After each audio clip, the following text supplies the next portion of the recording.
What's up, everybody? Matt Gajewski here, back again with the Odd Shopper channel. Today, we're talking some college football prize picks ahead of Week 12. Before we get started, make sure to hit that thumbs up button, subscribe to the channel, and hit the notification bell so you know when this and all other content goes live. And of course, we're brought to you by PrizePicks. They have a first match deposit bonus for new users up to $100, and they're giving you 1 free month of Stochastic. We have all kinds of tools, DFS-related tools, but also player projections down to the statistical level, which will help you directly with PrizePicks. So take advantage of that match deposit, get Stochastic, links below. If you or someone you know has a gambling problem, please call or text 1-800-GAMBLER. Must be 21 or older to play. All right, got the card ready. We're going to kick things off with a greasy one. Parker Kingston for BYU listed with 21.5 receiving yards. We're going to go under on this, believe it or not. 21.5, it is not a big number. But BYU is getting healthier at receiver, which has led to a complete logjam at the position. So 2 games ago, Parker Kingston had a semi-big game, played 70% of the routes. Last game, 16%. Why did that happen? Well, they got a bunch of guys back from injury, and now they're looking to be at full strength for the first time in many weeks. For reference, Chase Roberts, 61% of routes. Isaac Rex, their tight end, 63%. Darius Lassiter's projected to return. He hasn't played in 2 games. He was at 84% of the routes prior to injury. Keelan Marion, 45%. Cody Epps, 58%. I mean, you start doing the math here. Even players like JoJo Phillips, 39%. Talmadge Gunther, 24%. We're running out of routes. And with that, this is last game. Kingston at 16% of routes. Even if he's at 30%, something like this, we're talking about 1 to 2 targets maybe. And this is a gadget player. They use him a lot in like carries, jet sweep, stuff like that. I'm not even sure a target is guaranteed. We currently have him projected for 8 receiving yards, given the return of all these players. So this is going to be a firm under, despite there being a very low prop. Second one, we'll go to Arizona. Jacob Cowing. Arizona is taking on Utah. They're a 1-point favorite. This game is a little bit dicey because the total is low at 45 points, but Arizona passes 54% of the time. And with Cowing, we have a little bit of a buy low after he's been battling an injury, but he's now fully healthy, and he still leads this team in targets at 9.7 per game. That's slightly ahead of Tet McMillan, who's at 9.4. Now, the efficiency does favor McMillan, but we still have Jacob Cowing averaging 55 receiving yards per game. This is an explosive offense. They're projected to score some points on Utah as the slight favorite here. Just not adding up. Ultimately, I think the line should be slightly closer between Cowing and Tet McMillan, given the sample we have on Cowing. He's an elite receiver. We've known it for years. But I would rather play an over with Cowing than like an under on McMillan or something like that.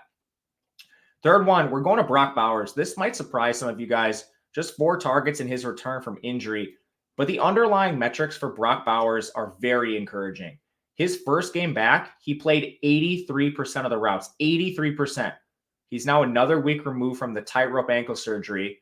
There's nothing to suggest he re-aggravated the injury, anything like that. And you look at the game environment, Georgia's only a 10-point favorite over Tennessee. This is up and down enough where Brock Bowers should be out there for a full complement of snaps. This is a guy averaging 7 targets per game, 75.5 yards. When you give him his full route share, I mean, he's going to soar over 55.5 yards. So not just narrative, there is some data behind this. 83% of routes is a really healthy share for Brock Bowers in his first game back. Last one, we are going to talk J. Michael Sturdivant, wide receiver for UCLA, takes on USC, the gift that keeps on giving. First of all, we have Ethan Garbers under center. We also have an injury to Colin Schlee, which means less designed gadgety type run plays with the Taysom Hill of college football, that is Colin Schlee. Ethan Garbers has been the most efficient passer, which is another benefit to this receiving prop. They're only 6.5-point underdogs, and the game has a 65.5 total. USC is a pathetic pass defense that allows 8.1 yards per attempt, and J. Michael Sturdivant still leads this team in routes. He's averaging 43 yards per game, 77% route share. When you account for the total in the bad pass defense, we currently have him at 54 receiving yards, so pretty healthy margin towards the over on J. Michael Sturdivant. These are going to be my 4 preferred plays, but I'm going to give you a bonus one. A lot of you guys like playing 5 props, but I'm going to stick with the 4. The 5th one I would play is Aiden Robbins, BYU under 55.5 rushing yards. For this one, it's basically just a timeshare situation. Aiden Robbins had a game of 17 carries, then 10 carries. But last time out, LJ Martin returned, and this immediately became a 50-50 committee. And I'm a little more worried than this. Deion Smith has handled change of pace work, and they actually used Miles Davis a concerning amount snap-wise. Only one carry, but this BYU team is clearly in evaluation mode. They're 24-point underdogs to Oklahoma, who has a good run defense. One, I don't think the opportunity is going to be here. And two, in this matchup, I'm not sure the efficiency is going to be there either.